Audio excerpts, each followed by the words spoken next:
Belakangan ini dunia makin kacau ya. Banyak orang menderita, musibah di mana-mana. Iya, betul sekali. Sebenarnya saya ini tidak percaya adanya Tuhan. Oh, kenapa Anda berpikir begitu? Begini, kalau Tuhan itu ada, kenapa masih banyak orang menderita? Kenapa banyak orang sakit, anak-anak kelaparan, dan orang-orang yang terlantar di jalanan? Kalau benar Tuhan ada, bukankah Dia harusnya bisa menghentikan semua penderitaan itu? Itu memang pertanyaan yang sering muncul di benak banyak orang.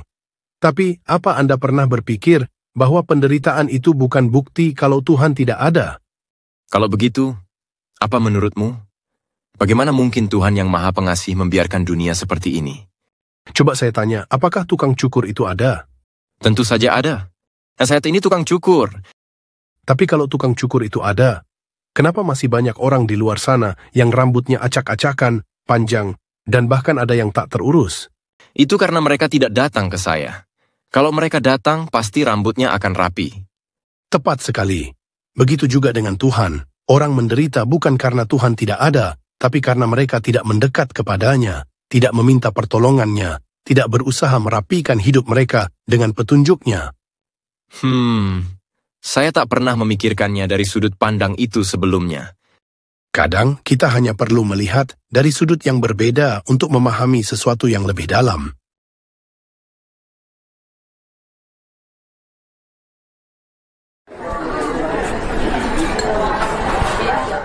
Hamid, kamu percaya Allah itu adil, kan? Tentu saja. Kenapa kamu bertanya begitu? Kadang aku merasa bingung. Kalau Allah itu maha adil, kenapa ada banyak ketidakadilan di dunia ini? Orang jahat hidup enak, sedangkan orang baik sering menderita. Aku mengerti kebingunganmu, Bima. Pertama, kita harus paham bahwa keadilan Allah itu seperti benih yang ditanam di ladang. Tumbuhnya mungkin tidak langsung terlihat, tapi suatu hari, ketika tiba waktunya, benih itu akan menjadi pohon yang besar. Dunia ini adalah tempat ujian, bukan tempat pembalasan. Keadilan sejati akan tampak sepenuhnya di akhirat, ketika semua perbuatan manusia dihitung dengan sangat teliti. Tapi kenapa Allah tidak langsung menghukum orang yang berbuat jahat di dunia ini? Kenapa mereka dibiarkan hidup nyaman? Kamu tahu, Bima, Allah itu seperti seorang guru yang sabar. Bayangkan kalau di kelas, setiap siswa yang melakukan kesalahan kecil langsung dihukum berat. Apa yang akan terjadi? Mungkin tidak ada satupun siswa yang merasa tenang untuk belajar. Sama seperti itu, Allah memberikan waktu kepada semua orang untuk berubah, karena Dia Maha Pengampun. Seperti sebuah permainan catur yang belum selesai, setiap langkah bisa mengubah hasil akhirnya. Allah memberikan kesempatan bagi mereka yang berbuat salah untuk bertobat sebelum permainan selesai. Kalau Allah langsung menghukum setiap kesalahan, mungkin tidak ada dari kita yang selamat, karena kita semua pernah berbuat salah. Jadi, maksudmu, hidup ini seperti proses belajar, ada waktu untuk memperbaiki diri sebelum ujian akhir datang? Tepat sekali. Dunia ini seperti sekolah, Bima. Ujian-ujian hidup yang kita hadapi adalah bagian dari proses itu. Tetapi ingat, sekolah ini hanya sementara. Pembalasan dan keadilan yang sebenarnya akan kita lihat nanti di hari kelulusan kita, yaitu di akhirat. Di sana, setiap perbuatan, sekecil apapun, akan diperhitungkan dengan seadil-adilnya. Dan tak ada yang bisa luput dari pengawasan Allah. Ibarat neraca, di dunia ini mungkin keseimbangannya belum sempurna, tapi di akhirat, semua akan ditimbang dengan tepat. Meskipun sulit diterima kadang, aku mulai paham. Berarti, meski kelihatannya ada ketidakadilan di dunia ini, sebenarnya Allah punya rencana yang lebih besar ya. Betul, Bima. Ibarat menonton film yang belum selesai, kita kadang terburu-buru ingin tahu akhirnya. Tapi Allah itu seperti sutradara yang sudah tahu akhir ceritanya. Kita hanya perlu sabar dan percaya bahwa keadilan Allah akan terungkap pada waktunya. Allah tidak pernah lalai dan semua akan mendapatkan balasannya, baik yang baik maupun yang buruk. Analogi itu bagus, Hamid. Aku jadi lebih tenang. Aku akan mencoba lebih sabar menghadapi ketidakadilan yang aku lihat, sambil percaya bahwa keadilan Allah pasti datang. Tepat sekali. Kuncinya adalah bersabar dan terus berbuat baik, meski dunia ini terlihat tidak adil. Karena pada akhirnya, dunia ini hanyalah babak pertama, dan keadilan sejati akan kita lihat di akhirat.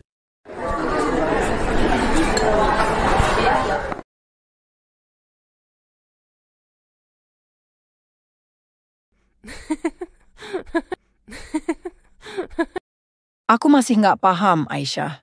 Kenapa hidup selalu penuh dengan ujian? Rasanya setiap kali aku pikir semuanya akan baik-baik saja, datang lagi masalah baru yang bikin aku jatuh. Sarah, ujian itu seperti ketika kita menanam pohon.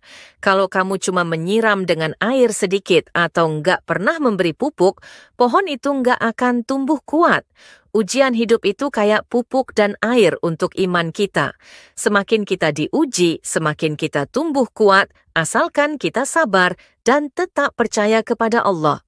Iya, aku ngerti analoginya. Tapi tetap saja, kenapa rasanya berat banget? Kadang aku merasa seolah-olah aku terlalu lemah untuk menghadapi semua ini. Jangan berpikir kamu lemah, Sarah. Lihat deh seorang atlet. Setiap kali dia ingin jadi lebih kuat, dia harus latihan keras kan? Latihan yang berat itu bisa bikin sakit di awal. Tapi justru disitulah otot-ototnya terbentuk.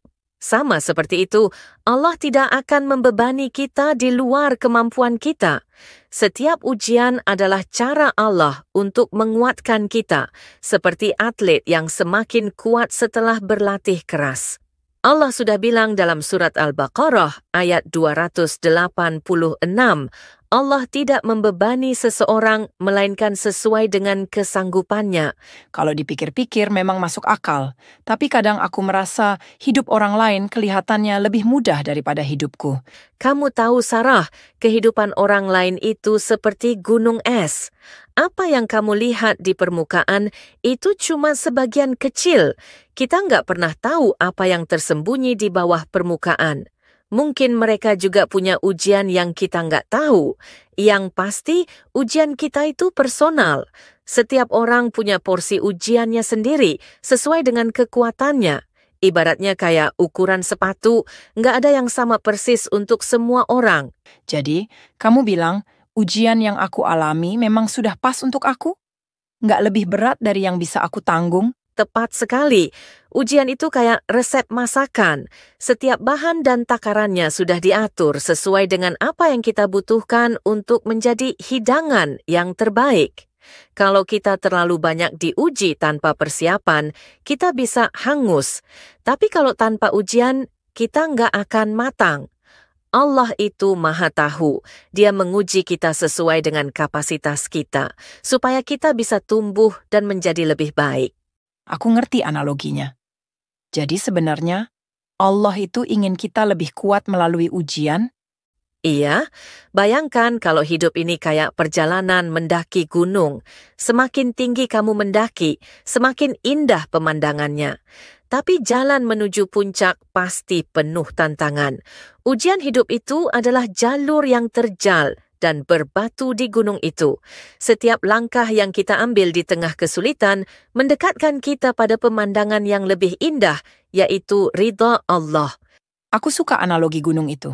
Setiap kali aku merasa berat, aku akan ingat kalau di atas sana ada pemandangan yang indah menanti. Betul, Rasulullah SAW sendiri bersabda, jika Allah mencintai seorang hamba, maka dia akan mengujinya. Ujian itu bukan untuk menjatuhkan kita, tapi untuk membawa kita lebih dekat kepada Allah. Seperti tukang emas yang memurnikan emas dengan api panas, Allah membersihkan hati kita dari kekotoran duniawi melalui ujian hidup. Kalau begitu, aku harus belajar melihat ujian sebagai sesuatu yang positif ya, bukan beban. Exactly. Allah sudah janji, sesungguhnya sesudah kesulitan itu ada kemudahan. Setiap kesulitan yang kita alami akan diikuti dengan kemudahan, bahkan mungkin kemudahan yang lebih besar dari yang kita bayangkan. Jadi, kita harus tetap sabar dan tawakal. Ujian itu cara Allah menguatkan kita, seperti batu yang diasah menjadi berlian. Terima kasih banyak, Aisyah. Kamu benar-benar membuat aku melihat ujian hidup ini dari perspektif yang berbeda. Sama-sama, Sarah. Jangan pernah lupa, kita semua sedang dalam proses menjadi lebih baik. Ujian ini hanya sebagian dari perjalanan itu. Tetap kuat ya.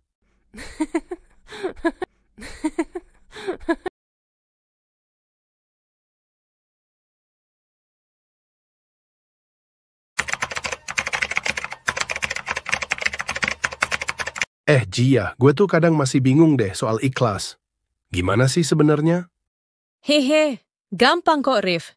Ikhlas itu kalau kita ngelakuin sesuatu tanpa ngarep balasan dari orang lain. Kayak sekarang, lu bantuin gue benerin laptop gue yang error. Lu bener-bener ikhlas bantuin kan? Ya, ikhlas sih. Tapi sebenarnya gue juga ngarep lo mentraktir gue makan sih, hehe. Nah, itu berarti masih ada harapan di balik kebaikan lo. Ikhlas tuh lebih ke nyerahin semua hasilnya ke Allah. Lu bantuin karena emang pengen bantu, bukan buat dapat sesuatu. Jadi gue bantuin lo buat dapat pahala aja gitu. Pahala sih bisa jadi bonusnya. Tapi ikhlas itu lebih dalam lagi.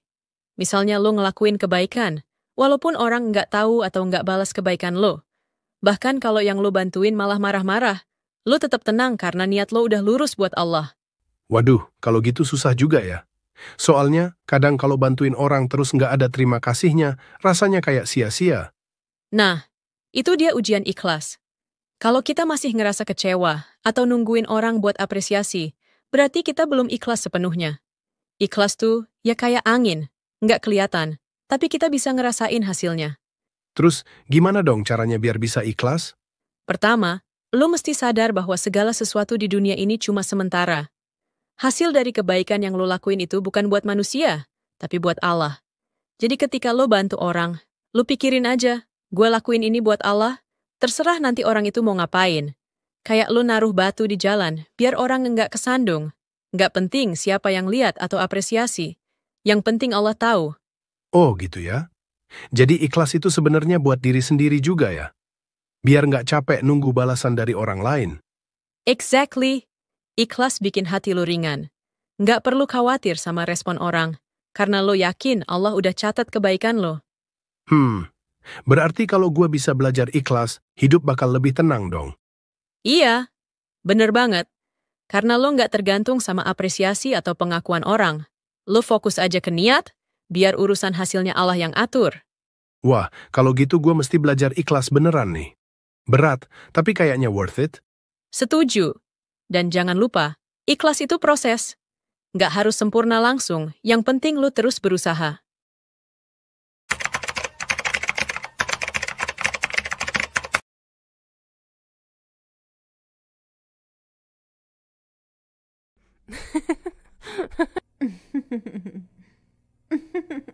Aisyah, aku masih bingung tentang beberapa hal dalam Islam.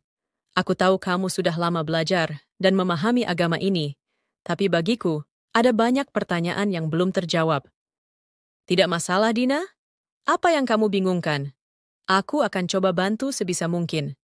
Misalnya soal sholat 5 waktu. Aku tahu itu penting, tapi kenapa harus 5 kali sehari? Kenapa tidak cukup sekali saja, seperti yang dilakukan banyak agama lain? Pertanyaan yang bagus. Bayangkan ini, Dina. Ketika kamu punya seseorang yang sangat kamu cintai, orang tua atau pasangan, misalnya. Bukankah kamu ingin sering berkomunikasi dengan mereka? Menghubungi mereka? Menunjukkan perhatianmu? Iya, tentu saja. Nah, salat itu ibarat komunikasi kita dengan Allah. 5 kali sehari adalah kesempatan bagi kita untuk mengingatnya, berbicara kepadanya, dan mendekatkan diri. Allah memberikan kita waktu yang cukup, tidak terlalu sering, tapi juga tidak terlalu jarang. Kita diajak untuk terus terhubung dengannya, tanpa merasa terbebani. Jadi, salat 5 waktu itu seperti cara kita menjaga hubungan dengan Allah.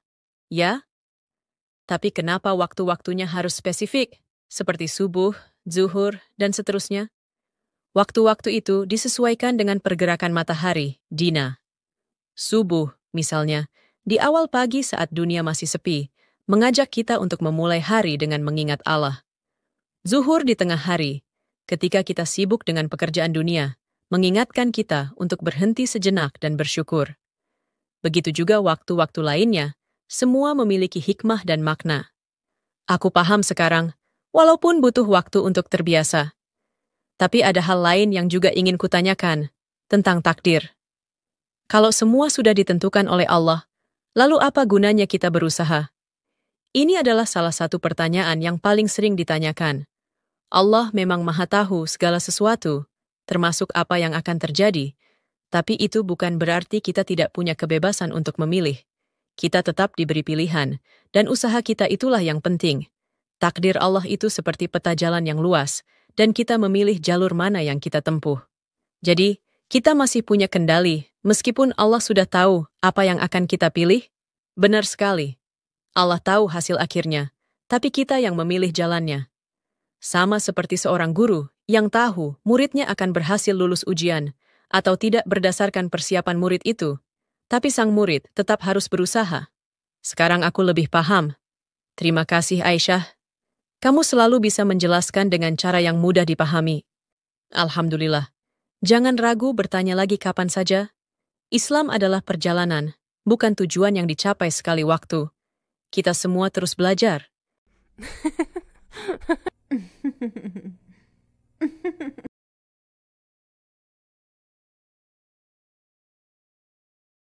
Logan, aku sudah lama berdoa untuk sesuatu, tapi sampai sekarang belum ada tanda-tanda terkabul. Kenapa Allah tidak mendengar doaku? Bro, Allah selalu mendengar doa kita, tapi ibarat seorang dokter yang bijak, dia tidak akan memberi obat yang kita inginkan kalau dia tahu ada cara lain yang lebih baik untuk kesembuhan kita.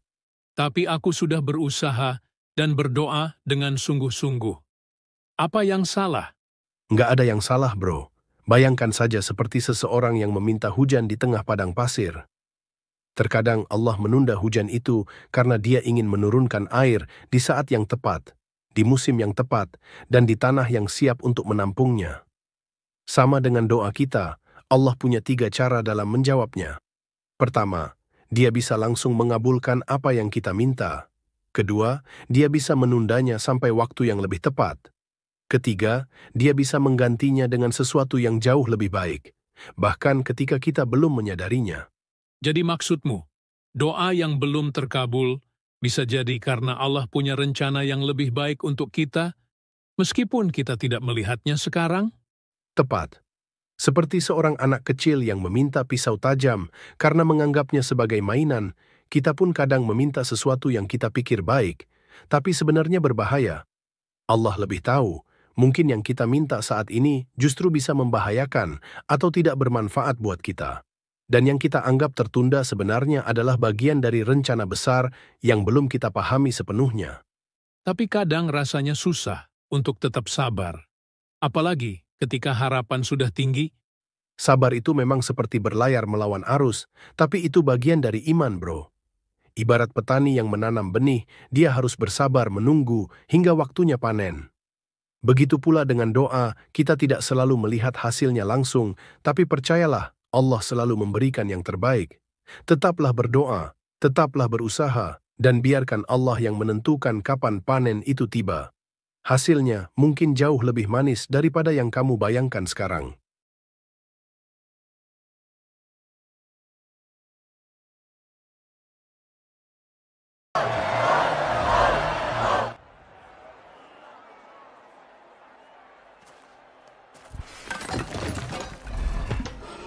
Hulk, aku lihat kamu kelihatan tegang banget hari ini.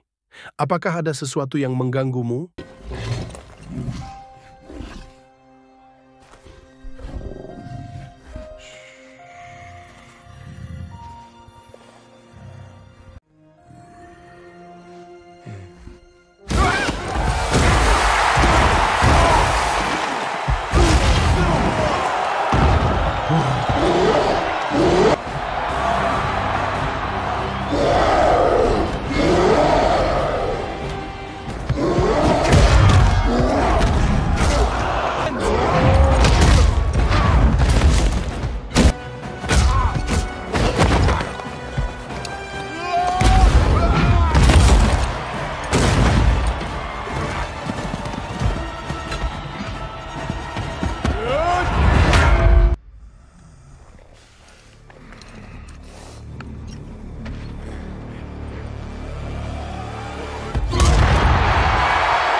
Hulk, aku lihat kamu kelihatan tegang banget hari ini. Apakah ada sesuatu yang mengganggumu? Semua orang bikin Hulk marah. Hulk nggak terima. Semua orang menertawakan Hulk karena Hulk berbeda dengan mereka. Aku mengerti, Hulk, tapi ingat, bukan semua masalah harus diselesaikan dengan kemarahan. Bahkan dalam kepercayaanku, ada sebuah ajaran penting tentang mengendalikan amarah. Maksudmu apa, Thor? Di dalam Islam ada nasihat untuk menahan marah. Rasulullah SAW pernah bersabda, jangan marah. 3 kali beliau mengulangi itu. Karena amarah itu seperti api. Kalau kamu terus membiarkannya, api itu akan membakar semuanya, termasuk dirimu sendiri. Hulk ngerti apa yang Thor katakan. Tapi Hulk memang kuat. Hulk nggak bisa tahan kalau ada yang bikin marah. Benar, Hulk kuat secara fisik. Tapi kekuatan sejati bukan hanya tentang otot. Ada sebuah analogi. Bayangkan kamu sebagai sebuah gunung berapi yang sangat besar. Di dalamnya ada magma, yaitu kemarahanmu. Jika kamu biarkan magma itu meledak setiap kali terasa panas, gunung itu akan meletus, menghancurkan semua di sekitarnya. Tapi kalau gunung itu bisa menahan dan mendinginkan magmanya, gunung itu menjadi sumber kehidupan. Tanah di sekitarnya subur, orang-orang bisa hidup damai di bawahnya. Jadi, Thor bilang, kalau Hulk tahan marah, Hulk bisa bikin keadaan jadi lebih baik? Ya, tepat sekali. Islam mengajarkan bahwa orang yang paling kuat bukanlah yang menang dalam pertarungan, tapi yang bisa menahan dirinya saat marah. Hulk sebenarnya lebih kuat saat kamu bisa menenangkan diri daripada ketika kamu meledak. Hulk nggak pernah pikir begitu. Hulk pikir marah adalah satu-satunya cara. Kadang, mengendalikan diri adalah tindakan paling berani yang bisa kita lakukan. Mulai sekarang, coba pikirkan bahwa kekuatanmu bukan hanya untuk menghancurkan, tapi untuk melindungi, menenangkan, dan menyembuhkan. Hulk akan coba. Hulk ingin jadi gunung yang baik, bukan yang meledak. Itu sikap yang baik, Hulk. Dan ingat, kita semua ada di sini untuk mendukungmu.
Tony, aku selalu percaya kita bisa menyelesaikan ini tanpa kekerasan.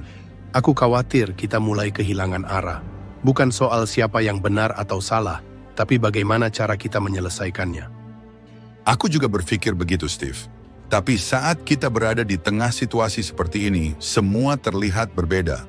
Sulit untuk tetap berpikir jernih, dan aku mungkin salah memahami niatmu. Kita semua pernah salah paham, Tony.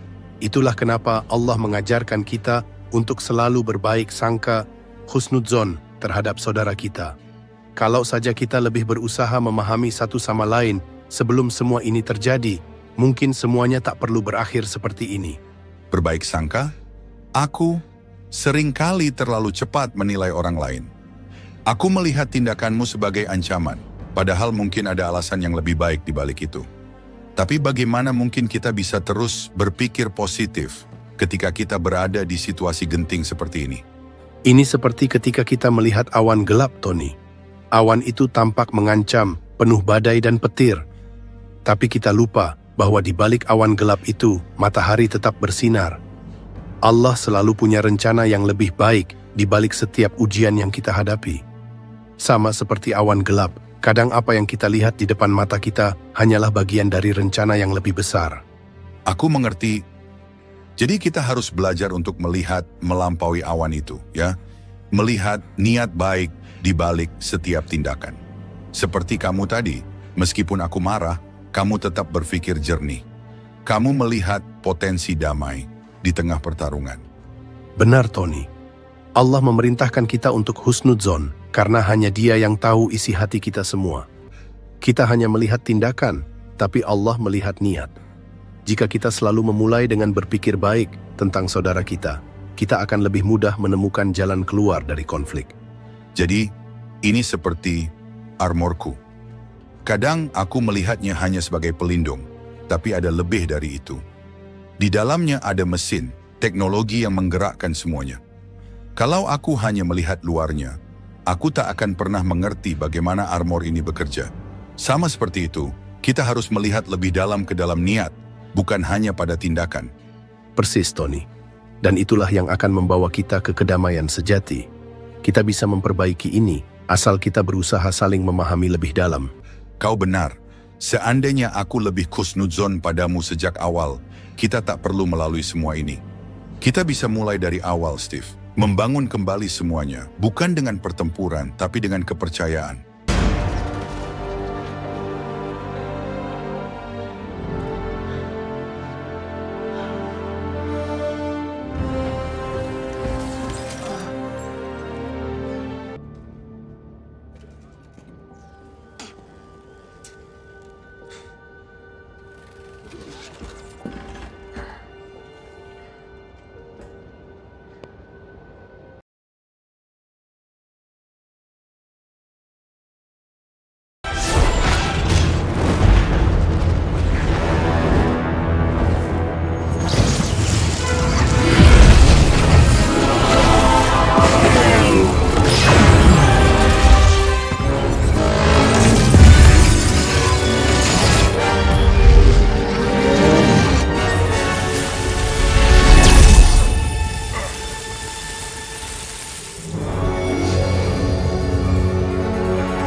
Thanos, kau hanya melihat kekuatan dan kekuasaan sebagai satu-satunya cara untuk mencapai kedamaian. Tapi pernahkah kau berpikir bahwa kedamaian itu ada dalam rasa syukur? Syukur? Bagaimana mungkin rasa syukur bisa menyelesaikan masalah ketidakadilan dan ketidakcukupan di alam semesta ini? Kau salah memahami syukur, Thanos. Syukur bukan sekadar menerima apa adanya. Syukur adalah mengenali bahwa apa yang sudah kita miliki, apa yang telah Allah berikan, jauh lebih berharga daripada apa yang kita pikirkan. Termasuk nikmat yang paling dasar, panca indera yang kita gunakan setiap hari tanpa menyadarinya. Panca indera? Maksudmu kemampuan dasar kita? Apa pentingnya itu dibandingkan dengan masalah besar di alam semesta ini? Penting sekali. Bayangkan dirimu tanpa penglihatan, tanpa pendengaran, tanpa sentuhan, tanpa rasa atau penciuman. Kau mungkin memiliki kekuatan luar biasa, tapi tanpa indera itu, kau tidak akan bisa merasakan kehidupan ini dengan utuh. Allah memberimu mata untuk melihat keindahan alam semesta, telinga untuk mendengar suara alam, tangan untuk menyentuh, merasakan tekstur dari setiap ciptaannya. Semua ini adalah nikmat yang sering kita lupakan. Jadi menurutmu, aku harus bersyukur atas hal-hal kecil seperti itu? Bukan kecil, Thanos. Panca indera ini adalah jembatan antara dirimu dan seluruh ciptaan Allah. Kau bisa melihat bintang-bintang, merasakan angin sejuk, mendengar suara riak air. Semua ini adalah tanda-tanda kekuasaannya. Seperti seorang pelukis yang memiliki kanvas dan warna-warna yang sempurna, kau diberi alat untuk melihat, mendengar, dan merasakan karya besar Allah. Tapi bukannya bersyukur, kau hanya terfokus pada apa yang menurutmu kurang. Kau berbicara seolah-olah hal-hal ini cukup untuk mengubah dunia. Bagaimana mungkin bersyukur atas indera dapat menyelesaikan masalah yang lebih besar? Kau melihat masalahnya dari skala yang salah, seperti seorang tukang kayu yang hanya mengeluh tentang kayu yang tidak sempurna. Padahal dengan alat sederhana, dia bisa membuat karya seni yang indah. Syukur bukan sekadar menerima apa yang ada, tetapi memaksimalkan apa yang telah Allah berikan. Mata untuk melihat kebaikan, telinga untuk mendengar nasihat, tangan untuk merasakan kerja keras, dan hati untuk memahami kebesarannya. Tanpa panca indera, bagaimana kau bisa merasakan kebesaran alam semesta ini? Jadi, semua ini tentang bagaimana kita menggunakan apa yang kita miliki? Betul sekali. Seperti saat kau menghirup udara segar tanpa berpikir, udara itu adalah nikmat besar dari Allah. Kau mungkin menganggapnya sepele, tetapi tanpa kemampuan untuk merasakan udara, hidup akan terasa hampa. Demikian pula dengan seluruh panca indera kita. Panca indera adalah nikmat yang tak ternilai, yang memungkinkan kita berhubungan dengan dunia ini. Syukur atas nikmat ini membawa kedamaian dan keseimbangan dalam hidup, bukan dengan menghancurkan, tetapi dengan menjaga dan merawat apa yang telah Allah karuniakan. Terima kasih, dokter. Sekarang saya sadar, selama ini saya kurang maksimal dalam mensyukuri nikmat yang telah Allah berikan.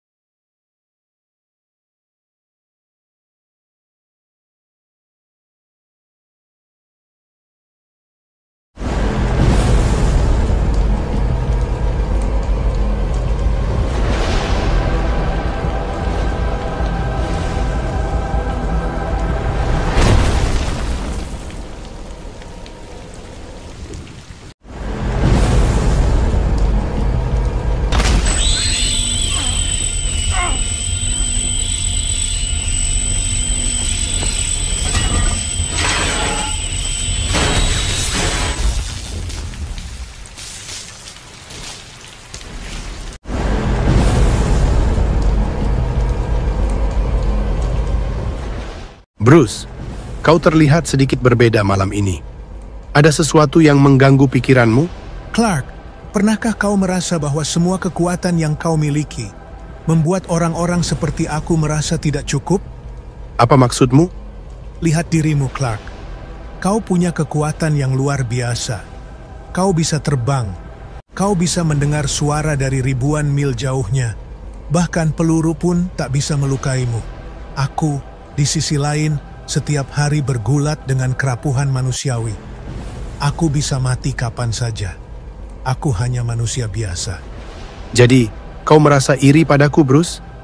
Iya, aku tidak pernah mengatakannya sebelumnya. Tapi bagaimana bisa aku tidak merasa begitu? Bruce, dalam Islam ada konsep tentang qadar atau takdir. Setiap orang diberi ujian dan nikmat yang berbeda. Kekuatanku ini hanyalah bagian dari ujian yang Allah berikan kepadaku. Bukan berarti hidupku lebih mudah karena kekuatan ini.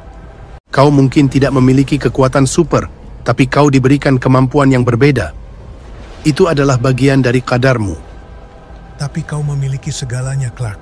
Sementara aku harus terus berjuang melawan keterbatasanku setiap hari. Bruce, kekuatanku bukan tanpa beban. Analoginya seperti pedang yang tajam. Pedang itu bisa digunakan untuk melindungi atau melukai. Tanggung jawabku jauh lebih besar. Setiap tindakan yang kuambil bisa berdampak pada banyak orang. Kau tahu, dalam Islam, tanggung jawab terbesar diberikan kepada mereka yang paling mampu memikulnya. Tetapi itu juga berarti aku harus berhati-hati dalam setiap langkahku, karena aku akan dimintai pertanggungjawaban atas setiap kekuatanku. Jadi, kau melihat kekuatanmu sebagai ujian? Ya. Dalam Islam, Allah menguji kita dengan segala hal yang kita miliki, baik itu kekuatan, kekayaan, atau bahkan kemampuan. Bukan seberapa besar nikmat yang kita miliki, tapi bagaimana kita menggunakannya. Sebagaimana Nabi Muhammad bersabda, tiap-tiap kamu adalah pemimpin, dan tiap-tiap kamu akan dimintai pertanggungjawaban atas yang dipimpinnya. Jadi, kau merasa bahwa meskipun kau punya kekuatan luar biasa, kau justru harus lebih berhati-hati? Benar. Bahkan dengan kekuatanku, aku masih harus tunduk kepada kehendak Allah. Kekuatan ini hanyalah amanah, Sama seperti hartawan yang harus menggunakan kekayaannya dengan bijak, aku harus menggunakan kekuatanku dengan benar. Dan kau, Bruce, meskipun kau tidak memiliki kekuatan seperti aku, kau tetap diberikan kekuatan hati dan kecerdasan yang luar biasa. Itu juga bagian dari amanahmu. Tapi rasanya tidak adil. Kau bisa menyelesaikan semua masalah dengan cepat, sementara aku harus berjuang dengan tubuh yang lelah dan penuh luka. Itulah keindahan dari takdir, Bruce. Allah tidak membebani seseorang, melainkan sesuai dengan kemampuannya. Setiap orang memiliki perannya masing-masing. Kau diberi kekuatan untuk bertahan, untuk berpikir strategis, dan itu adalah jihadmu. Kau mungkin tidak bisa terbang atau menghancurkan gedung dengan satu pukulan, tapi jihadmu lebih besar karena kau berjuang dalam keterbatasan. Seperti halnya Rasulullah yang menghadapi banyak ujian fisik dan mental, tapi tetap teguh dalam iman. Jadi, dalam keterbatasanku, ada hikmah dan kekuatan yang tak terlihat? Tepat sekali. Ingat kisah Nabi Ayub alaihissalam. Dia diuji dengan penyakit dan kehilangan segalanya, tetapi kesabarannya adalah kekuatan terbesarnya. Dalam Islam, kesabaran dan ketekunan dalam menghadapi ujian jauh lebih berharga daripada kekuatan fisik. Kelemahanmu, Bruce, bisa menjadi sumber kekuatan yang lebih besar, kekuatan hati yang sabar dan ikhlas. Aku kira selama ini aku terlalu fokus pada kekuatan yang aku tidak miliki daripada mensyukuri yang aku punya. Dan itu yang sering kita lupakan, Bruce. Kita sering iri dengan nikmat orang lain, tapi lupa bahwa setiap orang punya ujian dan tanggung jawabnya sendiri. Apa yang tampak mudah bagi satu orang bisa jadi ujian terberat baginya. Allah tahu apa yang terbaik untuk kita. Kau diberikan amanah untuk melindungi Gotham, dan aku dengan kekuatanku diberi amanah yang lain. Jadi, semua ini tentang bagaimana kita menjalankan amanah kita masing-masing, ya? Benar, Bruce. Dan amanahmu tak kalah besar. Jangan pernah meremehkan peranmu. Allah melihat bukan dari kekuatan fisik, tapi dari niat, usaha, dan kesungguhan kita dalam menjalani tugas yang diberikan. Terima kasih, Clark. Aku merasa lebih baik sekarang. Mungkin rasa iri itu manusiawi, tapi sekarang aku lebih mengerti bagaimana melihatnya dari perspektif yang lebih luas. Dan kau tahu, Bruce, meski kita berbeda, tujuan kita sama. Menjalankan amanah dan berbuat kebaikan di dunia ini. Jangan pernah meragukan dirimu.